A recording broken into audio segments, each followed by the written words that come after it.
संस्कृति के उन्नायक प्रातः स्मरणीय आचार्य भगवंत विद्यासागर जी महामुनिराज की जय जय जय। बोलिए गुणायतन प्रणेता शंका समाधान जनक भावनायुक्त प्रवर्तक तरुणाई के प्रखर वक्ता पूज्य मुनिवर श्री प्रमाण सागर जी महाराज की जय जय जय। मुनिवर श्री निर्वेक सागर जी शीतल सागर जी महाराज की जय जय जय। मुनि संघ की जय जय जय। प्रिय बंधुओं, तीर्थराज सम्मेद शिखर की तलहटी गुणायतन परिसर में आयोजित देश के सर्वाधिक लोकप्रिय कार्यक्रम शंका समाधान में यहाँ उपस्थित एवं देश विदेश से जुड़े हुए उन सभी श्रद्धालुओं का जो कि पारस चैनल, जनवाणी चैनल एवं प्रामाणिक ऐप के माध्यम से इस कार्यक्रम का सीधा प्रसारण देख सुन आनंद ले रहे हैं, उन सभी का मैं गुणायतन और श्री सेवायतन परिवार की ओर से हार्दिक हार्दिक अभिनंदन करता हूं। बंधुओं, अपन यह कार्यक्रम प्रारंभ करें उसके पूर्व मुनि चरणों में अपन चलते हैं वंदन कर आशीर्वाद की मंगल भावना लेकर के। भो स्वामी नमोस्तु नमोस्तु नमोस्तु। बंधुओं, आज अनेक लोगों ने अपने आप को गुणायतन से जोड़ा है। मैं आज हमारे गुणायतन से जुड़े हुए निवेदन कर रहा हूं। हमारे बीच में अशोक जी, श्रीमान नागरमल जी जैन फतेहपुर शेखावाटी वाले जो कि मुंबई से गुणायतन ट्रस्टी हैं, मैं निवेदन कर रहा हूं मंच के ऊपर आएं और जोरदार ताली बजाकर हम उनका अभिनंदन करते हैं। परिवार के साथ मंच के ऊपर आएं और इनका अभिनंदन करने के लिए मैं बड़े सम्मान के साथ आवाज दे रहा हूं। हमारे बीच में माननीय PL वेनाडा जी हैं, सपत्नी कृपया आएँ और इनका अभिनंदन करेंगे। मैं निवेदन कर रहा हूँ कृपया आएँ। माननीय पन्नालाल जी सदला जी वेनाडा, इनका अभिनंदन करने के लिए आइएगा। नागरमल जी जो कि फतेहपुर शेखावाटी वाले हैं, मुंबई से गुणायतन ट्रस्टी, जोरदार जोरदार करतर ध्वनि से हम इनका अभिनंदन करते हैं। बंधुओं, इसी अभिनंदन की कड़ी में मैं बड़े सम्मान के साथ आवाज दे रहा हूं इस मंच पर जिनके 7 खेले पढ़े बड़े हमारे बीच में क्षुल्लक अवस्था में विराजमान हैं पूज्य चिद्रूप सागर जी महाराज। तो हमारे बीच में गोटे गांव से उनके ज्येष्ठ भ्राता यहाँ पर उपस्थित हैं, आशीष जी सोहनिका जी पूरे परिवार के साथ यहाँ पर उपस्थित हैं। मैं पूरे परिवार को यहाँ पर बुलाता हूँ और इनका अभिनंदन हमारा गुणायतन और श्री सेवायतन परिवार करके आनंदित हो रहा है। मैं कृपया निवेदन करता हूँ मंच के ऊपर आए और इनका अभिनंदन करने के लिए मैं निवेदन करता हूँ हमारे बीच में रेखा जी यहाँ पर उपस्थित हैं। कृपया आप आइएगा और अभिनंदन करने के लिए हमारे गुणायतन के शिरोमणि संरक्षक रेखा जी यहां पर उपस्थित हैं, इनके परिवार का अभिनंदन कर रहे हैं। जोरदार जोरदार करतर ध्वनि से हम इनका अभिनंदन करते हैं। बंधुओं, इसी अभिनंदन की कड़ी में मैं रेखा जी से मैं चाहूंगा हमारे बीच में जो 32 उपवासों की साधना करते हैं, इस अभिनंदन की कड़ी में आपकी भी सहभागिता हो बे, आपका आशीर्वाद मिले व्रती परिवार का प्रतियों के द्वारा। तो जोरदार जोरदार अभिनंदन के साथ कैलाश चंद जी से मैं निवेदन करता हूं आए और इस अभिनंदन में आपकी सहभागिता हो। पुनः जोरदार कलतर ध्वनि से हम इनका अभिनंदन करते हैं। बंधुओं, आज हमारे बीच में अशोक जी ठेकेदार, उनके पुत्र यहाँ पर उपस्थित हैं क्या, जो कि हमारे गुणायतन ट्रस्टी हैं, अभी आने वाली। चलिए मैं चलता हूँ सीधे पूज्य क्षुल्लक जी के चरणों में वंदन कर निवेदन करने के लिए कि भो स्वामी आपके मुखारबिंद से इन प्रश्नों की झड़ी जो कि हम सबके जीवन में पुहार बन करके बरसे, ऐसी निवेदन कर रहे हैं। मुनि तरह के चरणों में बारंबार नमोस्तु। प्रथम ऑनलाइन प्रश्न के रूप में अजित रुचि जी जैन लंदन से नमोस्तु पूर्वक प्रश्न कर रहे हैं महाराष्ट्री, यदि किसी का एकासन है और मंदिर जी आसपास नहीं है तो क्या सूर्य देखकर पूजा कर सकते हैं? यदि नहीं तो फिर क्या करें? एकासन है, आसपास मंदिर नहीं है, सूर्य देख करके पूजा करे तो तुम्हें सूर्य में भगवान दिख जाए तो पूजा कर लो। वो तो दिखते नहीं तो पूजा क्या करोगे? तो बेहतर है कि एकासन के दिन मंदिर जाओ और नहीं है तो एकासन करना है तो भाव वंदना करो। हालांकि एकासन आदि व्रत उपवास के दिन देव दर्शन होना चाहिए। आप दूर देशों में रह रहे हैं तो आपत्ति काल की स्थिति है। मैं ये तो नहीं कहूँगा कि व्रत उपवास मत करो, पर ये जरूर कहूँगा कि व्रत उपवास अपनी निंदा गढ़ा के साथ करो, वर्चुअली दर्शन करो और मन में भावना जगाओ है भगवान कब वो अवसर आए जब हमें आपका साक्षात दर्शन करते हुए अपने व्रतों को सार्थक बना पाएँ। विक्की जी जैन दिल्ली से नमोस्तु पूर्वक प्रश्न कर रहे हैं महाराष्ट्री कि जैसे जब हमारा कोई काम नहीं बनता तो हम मनौती ले लेते हैं कि अगर हो गया तो हम यहाँ दर्शन करने जाएंगे, छत चढ़ाएंगे, और काम बन जाता है तो और भूल जाते हैं कि क्या करना था, तो उसके लिए क्या प्रायश्चित करें, और इस तरह की मान्यता रखना क्या सही है? भगवान के साथ धोखा। पहली बात तो भगवान ने तो तुमसे कहा नहीं कि तुम कोई मनौती मानो।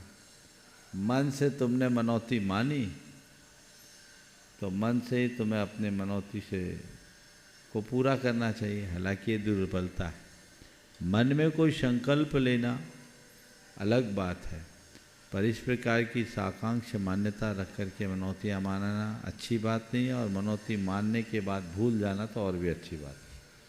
प्रश्नों के लिए चलते हैं सीधे मुनि संघ के चरणों में, और सर्वप्रथम निवेदन है पूज्य शुल्लक श्री 105 चिद्रूप सागर जी के चरणों में कि अपने प्रश्न के माध्यम से हमें लाभान्वित करें। पूज्य मुनि त्रय के चरणों में बारंबार नमोस्तु। महाराज जी, महाभारत के प्रसंग में जब युद्ध प्रारंभ होता है तो पितामह भीष्म, गुरु द्रोण और विदुर जी ये जानते थे कि पांडवों के साथ अन्याय हो रहा है, फिर भी वे उन्होंने कौरवों की तरफ से युद्ध किया। जबकि वहीं देखते हैं कि जब रावण के साथ विभीषण थे तो उन्होंने उनका पक्ष छोड़ दिया था क्योंकि वो अधर्म के साथ थे। तो इन्होंने, इन वीर पुरुषों ने कौरवों का साथ क्यों दिया? एक उक्ति है, तादृशी जायते बुद्धि यादृशी भवितव्यता। जैसी भवितव्यता होनी होती है वैसी बुद्धि हो जाती है, इसे ऐसा ही समझना चाहिए, और इसलिए उनकी वैसी बुद्धि बन गई। नमोस्तु पूर्वक निवेदन है परम पूज्य मुनि। बस एक ही, हाँ हाँ, लगी नहीं है कोई, चलो ठीक है। नमोस्तु पूर्वक निवेदन है परम पूज्य मुनिवर श्री निर्वेक सागर जी के चरणों में कि अपने प्रश्न के माध्यम से हमें भी बुद्धि की प्राप्ति कराएं। मुनि श्री को नमस्ते करते हुए, भारत भूमि एक ऐसी भूमि है, यहाँ पर अनेक प्रकार के धार्मिक और राजनीतिक महोत्सव को पर्व के रूप में मनाया जाता है। और ये पर्व जब आते हैं, जो धार्मिक पर्व होते हैं, इनका हमारे जीवन में क्या महत्व है। और दूसरी बात, कुछ ही दिनों के बाद रक्षाबंधन पर्व आने वाला है। आज के युग में जब प्रत्येक व्यक्ति स्वतंत्रता की चाह रखता है, चाहे स्त्री हो, पुरुष हो या बच्चे हों, हर व्यक्ति स्वतंत्र जिंदगी जीवन जीना चाहते हैं। ऐसे समय में बंधन से हमारे जीवन की रक्षा होगी, हम इसे कैसे स्वीकार करें? स्वतंत्रता से हमारा जीवन सुखी बनता है, फिर बंधन को हमें स्वीकार करना क्यों जरूरी है? कृपया समुचित निर्देशन। बहुत अच्छा सवाल आपने किया। देखिए, भारत धर्म प्रधान देश है, उत्सव प्रियता यहाँ की संस्कृति है। हमारे देश में रोज़ नए नए पर्व त्यौहार आते हैं जिसमें हम उत्सव मनाते हैं। हमारे जितने भी पर्व त्यौहार हैं, इनके निमित्त से हम अपने धार्मिक, सामाजिक, सांस्कृतिक चेतना को उद्दीप्त करते हैं, और कुछ पर्वों में हम अपनी राष्ट्रीय भावनाओं को भी जागृत करते हैं। तो पर्वों का अपना महात्म्य है, उस संदर्भ में मैं अभी ज़्यादा प्रकाश नहीं डालूँगा। लेकिन जहाँ तक सवाल है रक्षाबंधन और व्यक्ति की स्वतंत्रता का, आपने बहुत अच्छी बात रखी है कि जब सब स्वतंत्रता को पसंद करते हैं तो बंधन की बात कैसे है? हमारी रक्षा बंधन में होगी या हम स्वतंत्र होकर ज़्यादा खुश रह सकेंगे? देखिए, अगर हम पूरे प्रकृति की व्यवस्था को देख करके चलें तो ये पाएंगे कि एक प्रकृति का जो स्वाभाविक बंधन है वह हमारे जीवन की सुरक्षा का आधार है, और प्रकृति के नियमों का उल्लंघन हमारे जीवन का अभिशाप। हमारी प्रकृति ने एक व्यवस्था दी, भूख लगने पर भोजन करना, बिना भूख के भोजन मत करना। जब व्यक्ति भूख लगने पर भोजन करता है, स्वस्थ रहता है, और इसका उल्लंघन करके चाहे जब चाहे जैसा स्वेच्छाचारी बनकर भोजन करता है, तो वह भोजन उसके लिए बोझ बन जाता है, वो बीमारियों का कारण बन जाता है। तो यहाँ हमें ये बात देखने में आती है कि हम प्रकृति के बंधन में बंधते हैं तो हमें उसका कैसा अच्छा फल मिलता है। ये तो मैंने केवल एक उदाहरण दिया। इसी तरह हर व्यक्ति को निश्चित रूप से अपने प्राकृतिक स्वाभाविक बंधन में जीना चाहिए। मैं दूसरा उदाहरण देता हूँ। नदी बहती है तो अपने दोनों तटबंधों में बंध कर बहती।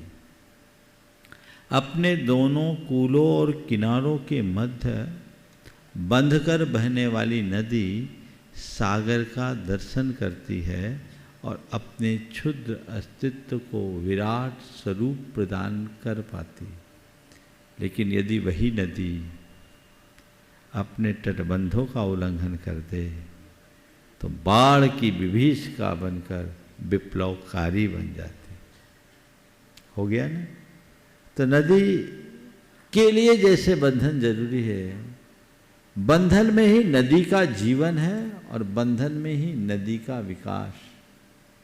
इसी तरह हम जब अपने जीवन की मर्यादाओं के मध्य अपने जीवन धारा को प्रवाहित करते हैं तभी शांति के सागर में प्रवेश करने का सौभाग्य पा सकते हैं। उसके अभाव में हमारा जीवन भी सब पर सब के लिए महाविघातक बन जाता है। इसलिए बंधन जरूरी है। रक्षा बंधन का जहाँ तक सवाल है, ये रक्षा बंधन क्या है? ये जीवन की स्वेच्छाचारी प्रवृत्तियों पर लगाम नियंत्रण जरूरी है। घोड़े पर अगर अंकुश न लगाया जाए तो घोड़ा हमें गड्ढे में, घोड़े पर अगर लगाम न लगाई जाए तो घोड़ा हमें गड्ढे में गिरा देगा। और हाथी पर अगर अंकुश न लगाया जाए तो हाथी हमारे लिए काल बन जाएगा। तो जैसे घोड़े और हाथी पर लगाम और अंकुश लगाने की ज़रूरत है, मन के घोड़े या मन के हाथी पर भी लगाम और अंकुश लगाने की ज़रूरत है। इसमें ही हमारी सुरक्षा है। दूसरे शब्दों में कहूँ कि अपने इंद्रिय और मन की स्वेच्छाचारी प्रवृत्तियों के नियंत्रण का नाम ही यहाँ बंधन है। ऐसा बंधन जो हमारे जीवन के वर्धन का आधार बनता है, जिनसे हमारी चेतना का चरम और परम विकास होता है। इसलिए हमें ऐसे बंधन को स्वीकार करना ही पड़ता है। यदि इस बंधन को हम भूल जाएं, इस बंधन को हम तोड़ दें तो हमारे जीवन का विकास वहीं अवरुद्ध हो जाएगा।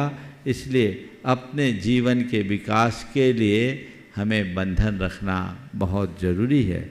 जहाँ तक रक्षा बंधन का सवाल है, इस रक्षा बंधन में कहने को बंधन है पर इसमें सुरक्षा है। एक बार एक सज्जन अमेरिका गए, वहाँ बहुत सारे अमेरिकन लोगों से बातचीत हुई। तो उन्होंने बातचीत में कहा कि भारत में स्त्रियों की दशा बहुत खराब है। तो वो बड़े विचारक थे, उनने कहा नहीं, आपने गलत समझा। हमारे देश में स्त्रियां जितनी सुरक्षित है और हमारे देश में स्त्रियों को जितना मान दिया जाता है उतना कोई नहीं। बोले कैसे? बोले हमारे देश में एक परंपरा है कि एक दिन साल में हम ऐसा दिन मनाते हैं जिस दिन स्त्री की सुरक्षा के लिए सारे मनुष्य अपने आप को समर्पित कर देते हैं। और जिस दिन कोई नारी किसी पुरुष के हाथ में अपने हाथों से राखी बांध देती है, उसी दिन से वह उसकी बहन बन जाती है। ये पवित्रता संसार में कहीं नहीं। तो ये बंधन सुरक्षा का बंधन है। मर्यादाओं की रक्षा के बिना जीवन का विकास संभव नहीं। इसलिए जो लोग स्वतंत्रता की बात करते हैं, उन्हें ये सोचना चाहिए कि स्वतंत्रता और स्वच्छंदता में अंतर है।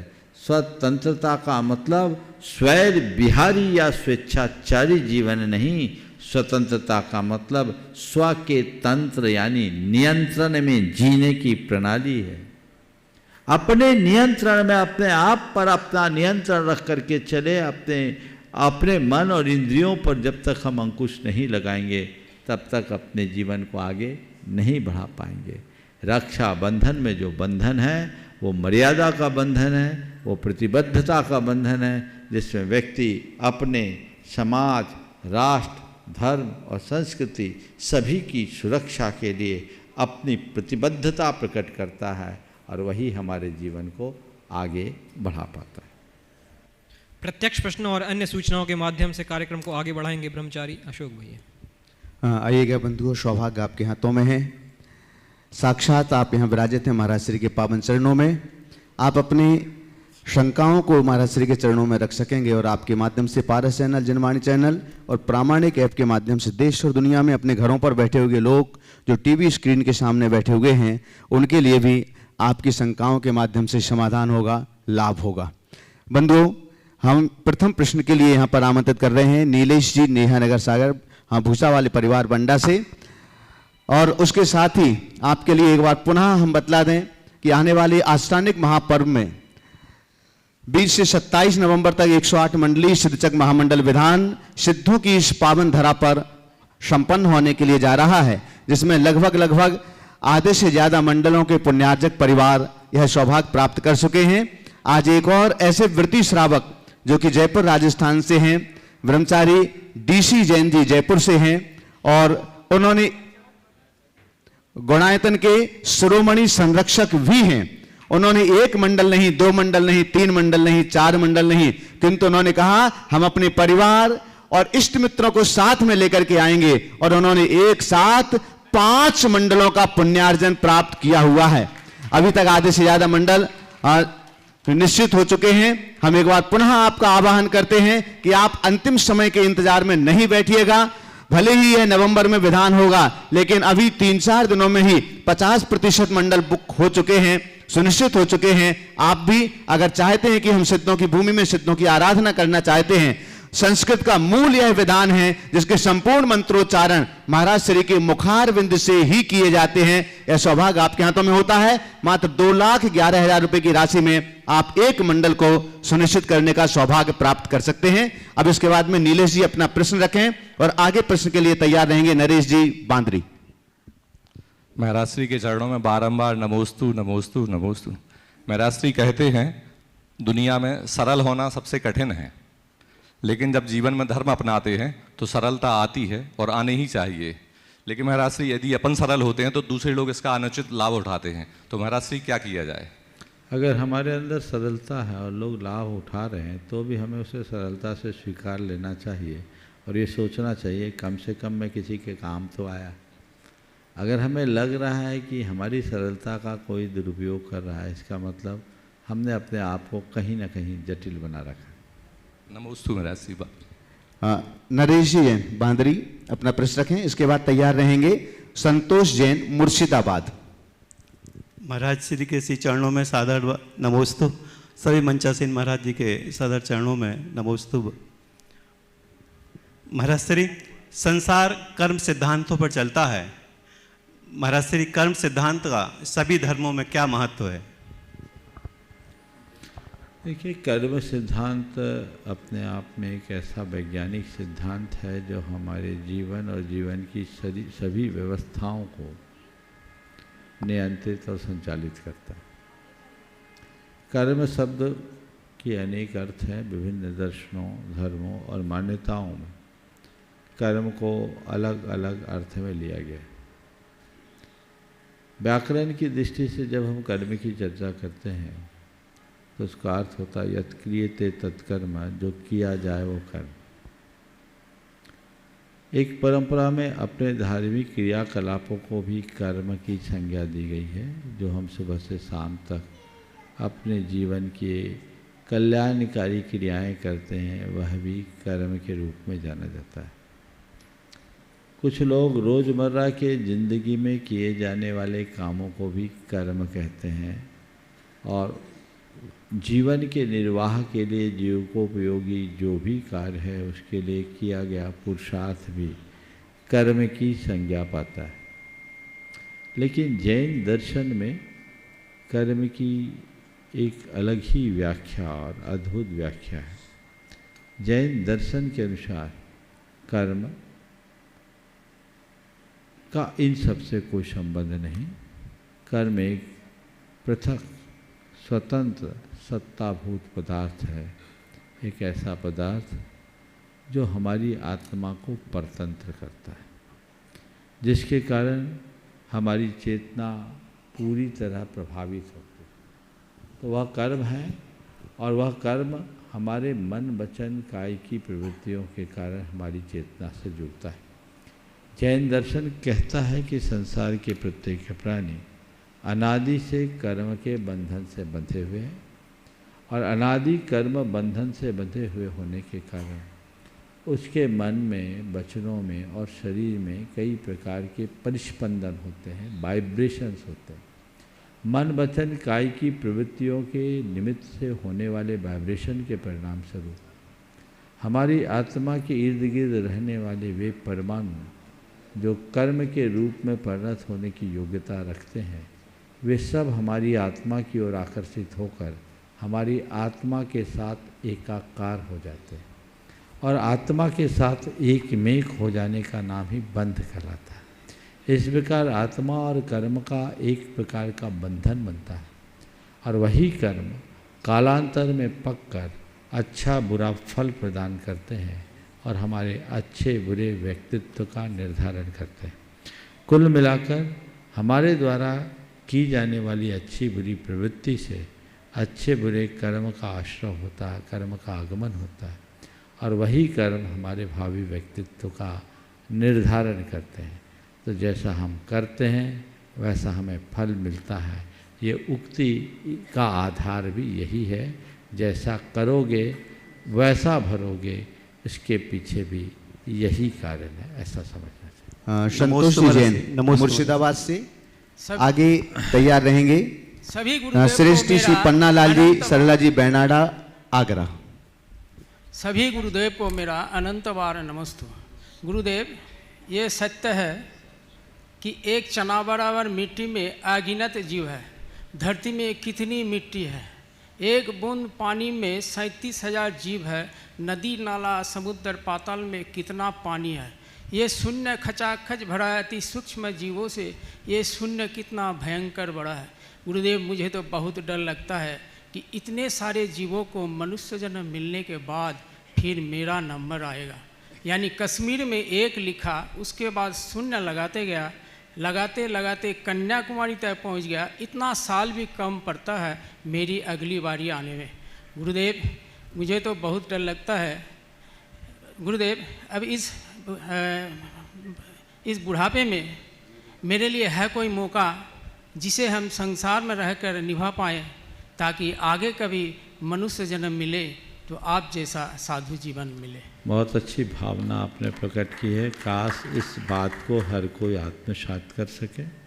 आपने कहा इस बुढ़ापे में मौका तो अभी है ही। अपने आप को पहले तो बूढ़ा मानना बंद करो। समझ गए? अभी तो बाल काले हैं, हालांकि किए हुए होंगे, ये तो तय है, नेचुरल नहीं होंगे। तो बूढ़ा मानना बंद करो। जो खड़ा है वो बूढ़ा नहीं। बूढ़ा तो वो होता है जो अर्धमृतक के समान होता है। जैसे उठाने के लिए दो लगे वो बूढ़ा, जो अपने दम पर उठकर खड़ा हो वो जवान। समझ गए? तो अगर अपने दम पर उठ रहे हो तब तक अपने आप को जवान मान करके चलना, बूढ़ा मानने का भ्रम मत पालना। बस मैं इतना कहूँगा, अगर अपने पारिवारिक और गृहस्थिक दायित्व पूरे हो गए हैं तो स्वयं के उत्तरदायित्व को समझो। रत्नत्रय के नाव पर सवार हो और भव सागर से पार हो। श्री पन्नालाल जी, श्रीमती सरला जी बैनाडा, आगरा। ओम।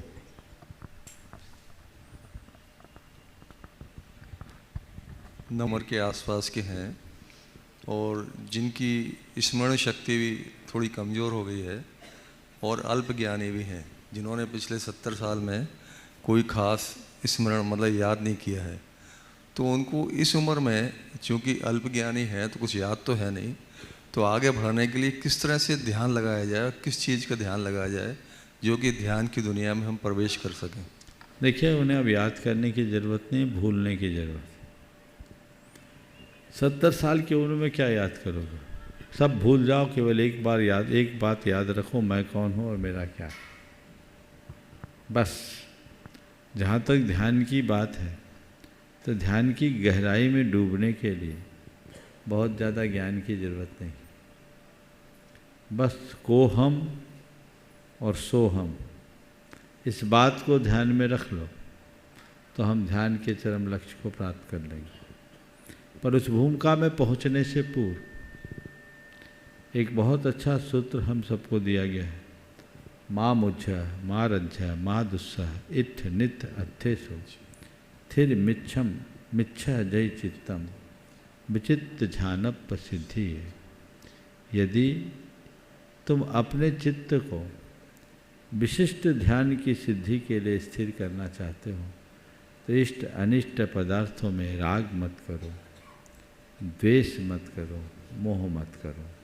बस इस सूत्र को याद रखो, मुझे सहज रहना है, मुझे ज्ञाता दृष्टा बनना है, मुझे मात्र जानना और देखना है।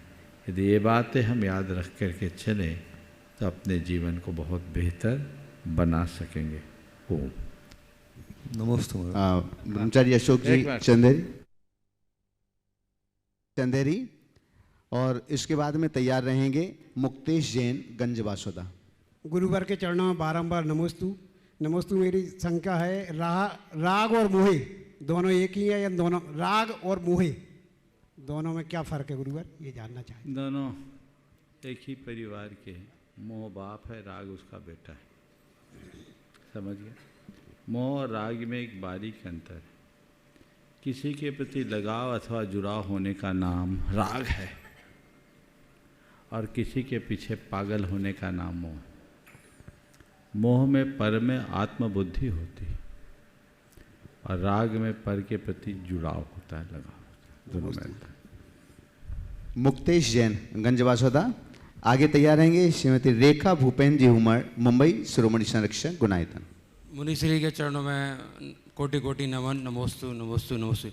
महाराज श्री, मैं प्रश्न मेरे मौसा जी पत्रकार अशोक जैन शाकाहार के वेब पे कर रहा हूँ। महाराज श्री, मैं विगत 50 वर्षों से अधिक समय से पत्रकारिता कर रहा हूँ। पत्रकारिता करना किसी चक्रव्यूह से मैं फंसने से कम नहीं। मैं आपसे मार्गदर्शन चाहता हूँ कि मुझे क्या करना चाहिए कि ताकि मैं प्राणी मात्र की रक्षा कर सकूं। मेरे समस्त परिवार की ओर से नमोस्तु। नमन करता अशोक शाकाहार खुरई। पत्रकारिता में ऐसा क्या करूं कि सबकी रक्षा कर सकूं। देखिए, पत्रकारिता एक बहुत अच्छा कार्य है। लोकतंत्र के चौथे स्तंभ के रूप में पत्रकारिता को माना जाता है, पर यह तभी सार्थक होगा जब पत्रकारिता निष्पक्ष हो और तथ्योन्मुखी हो। वर्तमान में पत्रकारिता में भी अनेक प्रश्न खड़े होने लगे। उसके पीछे सबसे बड़ा कारण है कि इसमें व्यावसायिक बुद्धि जुड़ गई। कतिपय लोग पीठ पत्रकारिता का भी कार्य करने लगे और आज तो पत्रकारिता में प्रायः मीडिया में नकारात्मक बातों को ज़्यादा प्रश्रय दिया जाने लगा। आधारहीन बातों को, जिससे देश दुनिया का बहुत ज़्यादा हित नहीं भी जुड़ा है, उनको भी नमक मिर्च मिलाकर इस तरह परोसा जाता है कि सारे दुनिया के लोग उसी में मगन हो जाते हैं। एक साधारण सी घटना को आप सबको याद होगा, एक प्रिंस नाम का बच्चा गड्ढा में क्या गिरा, देश का मीडिया पूरे 3 दिन तक पूरे देश को गड्ढे में रखा। तो ये हमारी देश की विडंबना है। ऐसे बहुत सारी बातें होती है जो बहुत उपयोगी होती है, समाजोपयोगी होती है, जनहितकारी होती है, जिससे लोगों को सकारात्मक प्रेरणा मिल सकती है और लोग आगे बढ़ सकते हैं। प्रायः उनकी अनदेखी हो जाती और आधारहीन, मूल्यहीन, औचित्यविहीन, नकारात्मक बातों को ज़्यादा महत्व दिया जाता है। यदि इन सब बातों पर विचार करके पत्रकारिता की जाए तो मैं मानता हूँ ये पत्रकारिता हमारे देश के निर्माण में बहुत बड़ा स्थान रखेगी। और हमने ये महसूस भी किया है, जब स्वतंत्रता संग्राम हुआ तो हमारे देश के पत्रकारों की भी बहुत बड़ी भूमिका उसमें रही। आज भी ऐसे बहुत सारे पत्रकार हैं जो अपनी पत्रकारिता के बल पर पूरे देश में एक जागरूकता लाते हैं और देश की व्यवस्था को ठीक करने में कारण बनते हैं। रेखा भूपेन जी हुमर मुंबई शिरोमणि संरक्षक गुणायतन। आगे तैयार रहेंगी कृतिका जैन राघवगढ़ गुना प्रतिभा स्थली इंदौर की छात्रा हैं। नमस्तु गुरुदेव, नमस्तु नमस्तु। इच्छामि महाराज जी, इच्छामि। मेरा प्रश्न है कि जैन समाज में अजैन लड़के लड़कियां आते हैं तो वो धर्म सीखना चाहते हैं, पूजा करना चाहते हैं, तो समाज के लोग, वरिष्ठ लोग होते हैं, वो बोलते हैं कि इनको धर्म हाथ नहीं लगाने दो, तो वो थोड़ा अपना ईगो हर्ट हो जाता है, तो बोले हम मंदिर नहीं जाएंगे, हमको नहीं करना है। तो उनको कैसे अपन देखिए, अगर कोई व्यक्ति आपके साथ जुड़ना चाहता है तो हमारा कर्तव्य होता है कि हम उन्हें जोड़ें और बड़े गंभीरता और संवेदनशीलता के साथ जोड़ें। हम उन्हें धर्म की बातें सिखाएं और अपने साथ जोड़कर उन्हें विचारों से भी जैन बनाएं। कई लोग होते हैं जो किसी आकर्षण से प्रेरित होकर जैन धर्म की कुछ बातों को अपनाना शुरू कर देते हैं, पर मेरी राय में इतना मात्र पर्याप्त नहीं। ये अच्छे लक्षण हैं कि ऐसे लोगों का जैन धर्म और जैन धार्मिक क्रियाओं के प्रति रुझान होता है, वो स्वागत योग्य।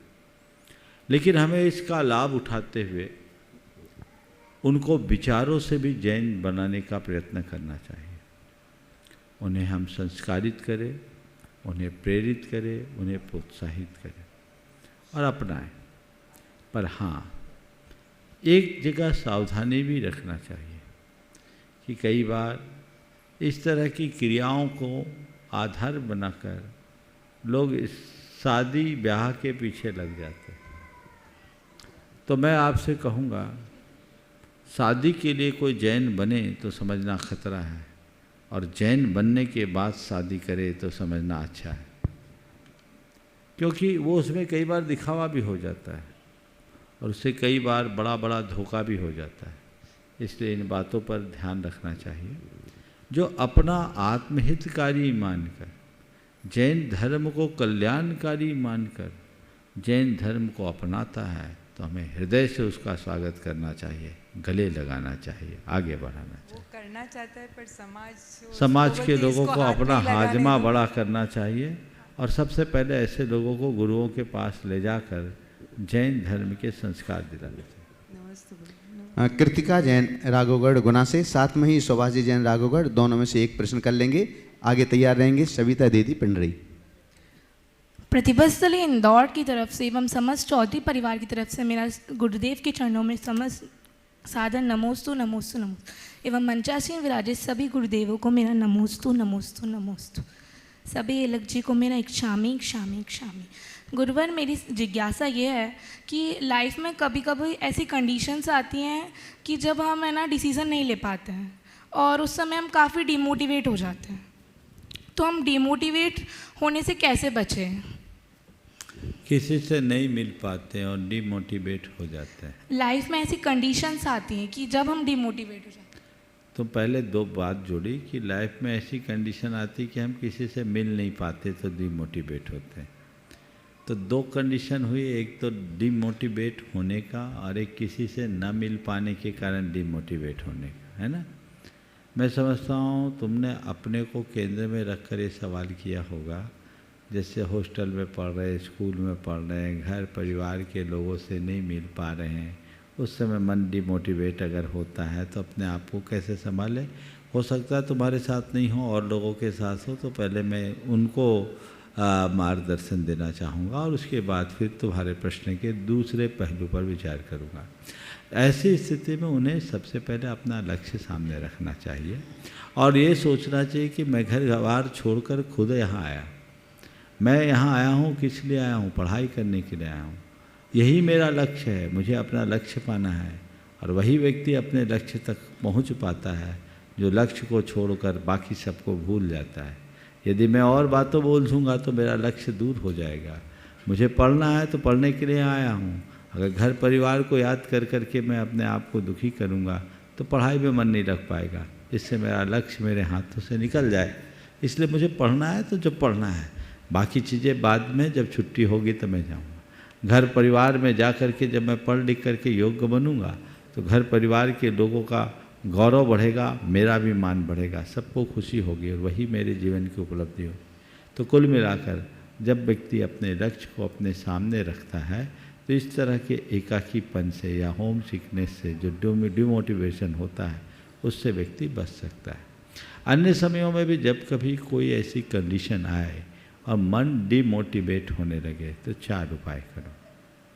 सबसे पहले पॉजिटिव सोचो, चीज़ों को पॉजिटिवली देखो। जो भी चीज़ें हैं उसको अगर हम सकारात्मक रूप से देखना शुरू करते हैं तो हमें समस्याओं में भी समाधान दिखने लगता है। दूसरी बात है पेशेंस रखो। हमारे अंदर पेशेंस होगा तो चीज़ें अपने आप बदलती है। आज समय खराब है, कल अच्छा होगा, बुरे के बाद तो अच्छा ही होता है। इसलिए हमको हमेशा पेशेंस बनाए रखना चाहिए। और तीसरी बात है व्यक्ति को आशावादी बनना चाहिए। ठीक है, अभी ठीक नहीं है, फिर ठीक होगा, फिर ठीक होगा, फिर ठीक होगा। ऐसी दृष्टि रखते हुए अगर हम आशावादी बने तो जीवन में बेहतर परिणाम घटित हो सकते हैं। इसलिए हमेशा आशावादी बनो। तो सकारात्मक सोचो, पॉजिटिव पेशेंस रखो और आशावादी बन करके अपने जीवन को आगे बढ़ाएं और हमेशा अपने लक्ष्य को अपने सामने रख करके चले तो ये चीज़ों में कोई भी डिमोटिवेशन नहीं हो। सविता दीदी पिंडरी आगे तैयार रहेंगी। एक ही बोला है, हाँ एक ही आगे तैयार रहेंगे। कुमारी महिका जैन, डूंगरपुर, राजस्थान। नमस्ते महाराज जी, इच्छामी महाराज जी। महाराज जी, शिखा जी तो मैं अनेक बार आई, लेकिन इस बार जब शिखा जी आई तो मुझे अलग प्रकार की अनुभूति प्राप्त हुई, क्योंकि इस बार मुझे मुकुट सप्तमी के दिन स्वर्णवत कूट में लाडू चढ़ाने का सौभाग्य प्राप्त हुआ, वो भी आपके पुण्य से। अब महाराज जी मेरा प्रश्न हो सकता है कि आ गया हो, लेकिन मैंने अभी तक इसका आंसर नहीं सुना। महाराज जी, लोग बाग काला धागा पहनते हैं तो क्यों पहनते हैं, और दूसरा नज़र लगती है तो क्यों लगती है? पहली बात, जो काला धागा पहनते उनसे पूछो क्यों पहनते। मैं तो पहनता नहीं, न पहनाता हूँ, न मैं पहनता हूँ न पहनाता हूँ। तो जो पहने हों, हो सकता है आप भी पहनी हो, जो पहना उससे पूछो क्यों पहना है। मुझे नहीं मालूम, मैं किसी को काला धागा पहनने की बात नहीं करता, पर मैं लोगों को काला काम से बचने की बात जरूर करता हूँ। तुम काले काम से बचो, जीवन को आगे बढ़ाओ। अब ये लोक में मान्यता है, काला धागा बांध दो नज़र नहीं लगेगी। नज़र क्या है? नज़र कुछ और नहीं है। किसी व्यक्ति या वस्तु के प्रति जब हमारे मन से ज़्यादा शुभाशंसा निकलती तो बहुत ज़्यादा पॉजिटिव वाइब्रेशंस चले जाते, और उसको सामने वाला व्यक्ति जब ऑब्जर्व नहीं कर पाता तो बॉडी से कई तरह के रिएक्शंस होते हैं जो उसके तन और मन को प्रभावित करते, उसके सेहत को प्रभावित करते। वस्तुओं का ओरा भी उससे प्रभावित होता है। लोग को उसी को नज़र कह दिया जाता है। छोटे मोटे कई तरह के टोटकों से वो चीज़ें कम हो जाती है, यानी उस एनर्जी के फ्लो को कट कर दिया जाता है, आदमी सामान हो जाता है। नज़र का तात्पर्य केवल यही है, और इसका प्रभाव अनेक बार परिलक्षित होता है, दिखता भी। इसीलिए क्या करते हैं, काला धागा बांध दिए, बच्चे को एक डिठोना बना देते, काला हो गया। घर मकान है तो जूता और झाड़ू लगा देते हैं, काला मटका लगा देते हैं। यहाँ तो भगवान की मूर्ति में भी काला कपड़ा बांधना पड़ा। तो ये सब क्यों करना पड़ता है? ताकि जब लोग देखें उस व्यक्ति और वस्तु को तो उसकी दृष्टि में बाकी चीज़ें गौण हो जाए, वो काली वस्तु पहले आ जाए। तो वो काली वस्तु पर ध्यान होने से जो ऊर्जा का प्रवाह है वो प्रभावित हो जाता है, और व्यक्ति के ऊपर नज़र लगने से व्यक्ति बच जाता है, ऐसा समय। नमस्ते। कुमारी महिका जैन डूंगरपुर, आगे तैयार रहेंगे सुशील जैन गौर झामर। गुरुदेव के चरणों में मेरा नमन। नमोस्तु गुरुदेव।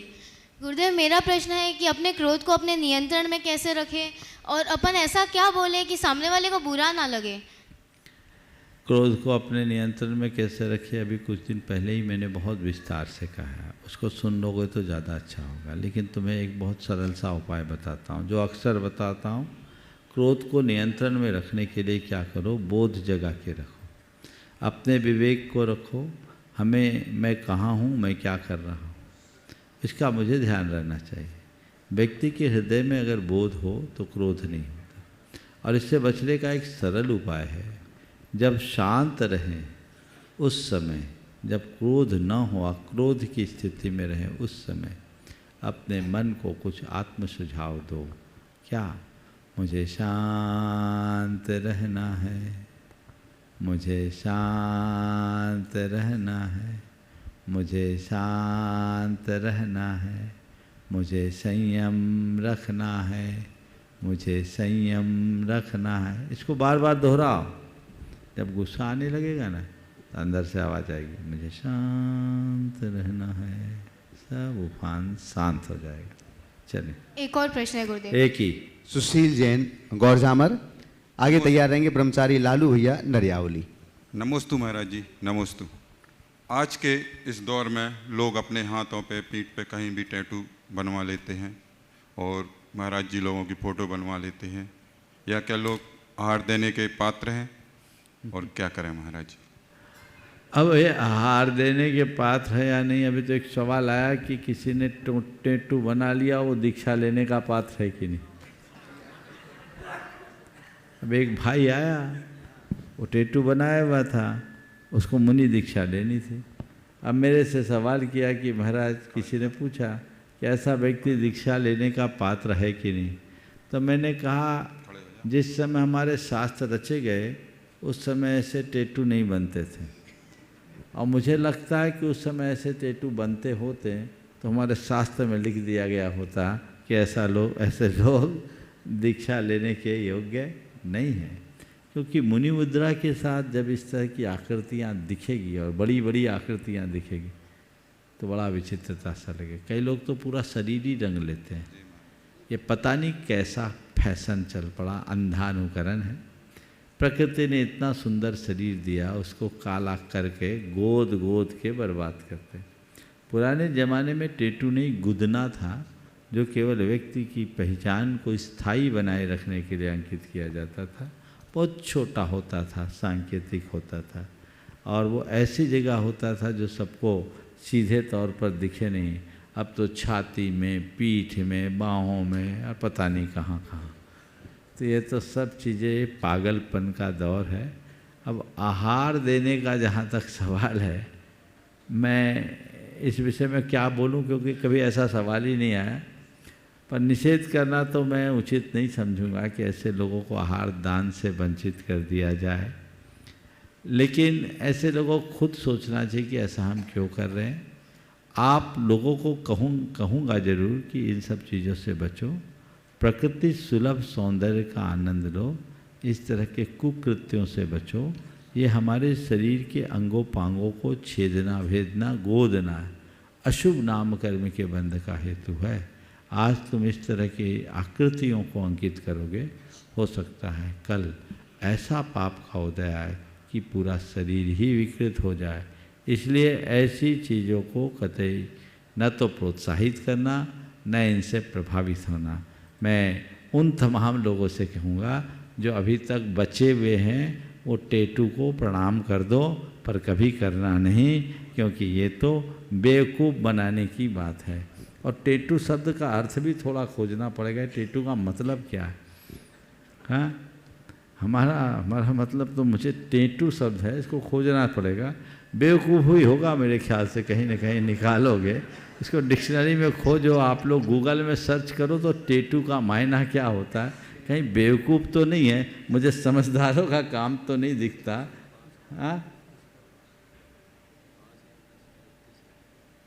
हाँ, महाराज कह रहे बहुत रुपए भी लगते हैं।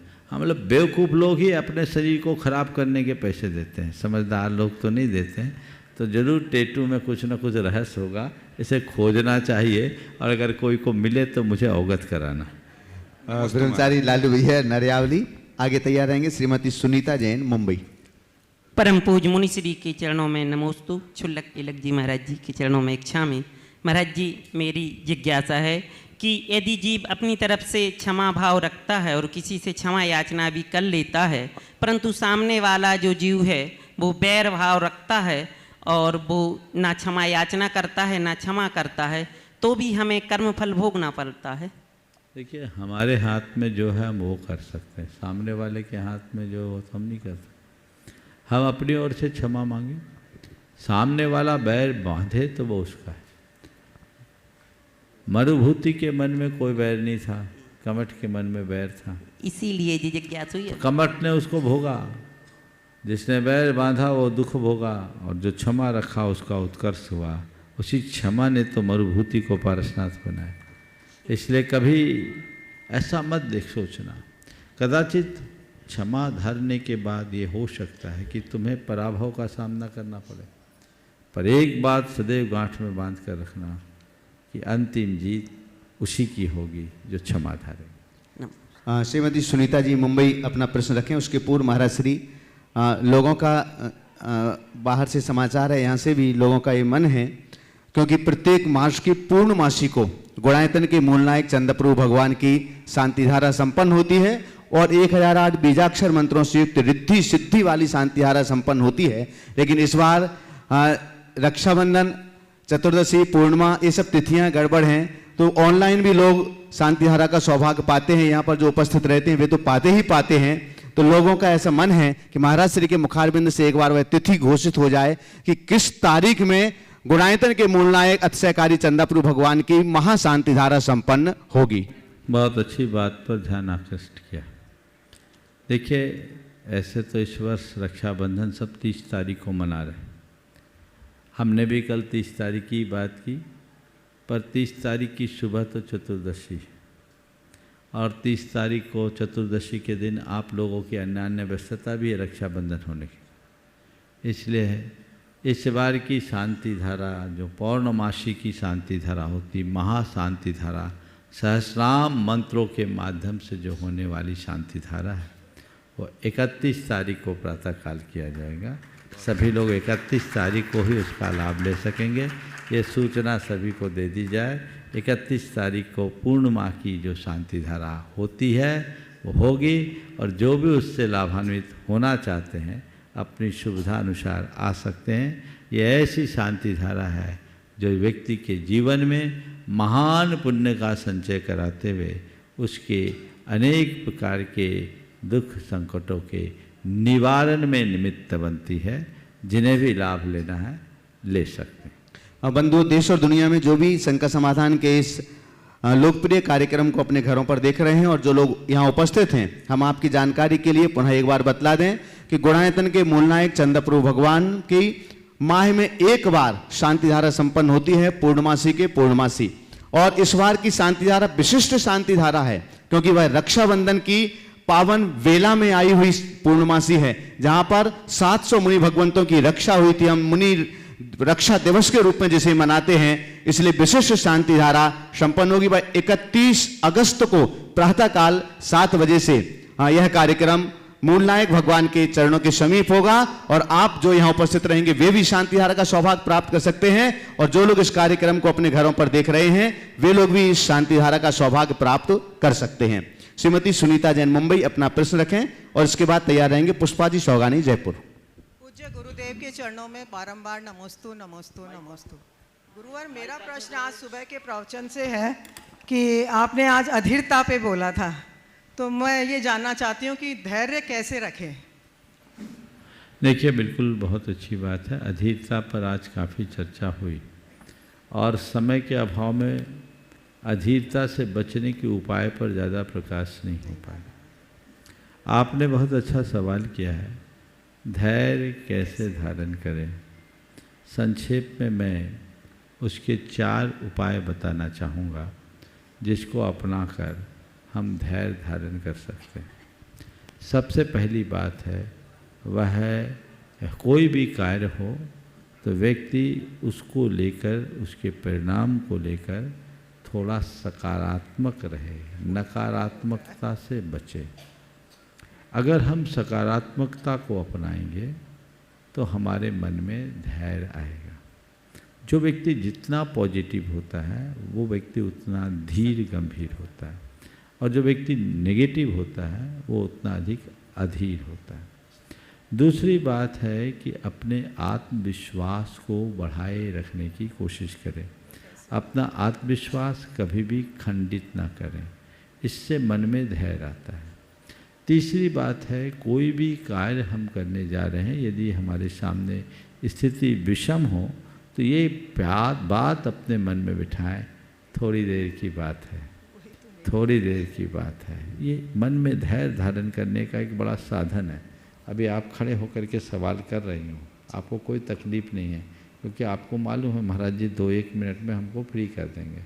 लेकिन यदि आपसे कह दिया जाए कि प्रश्न करने वाले को 1 घंटे खड़े रहना पड़ेगा तो आप अधीर हो उठोगे, है ना।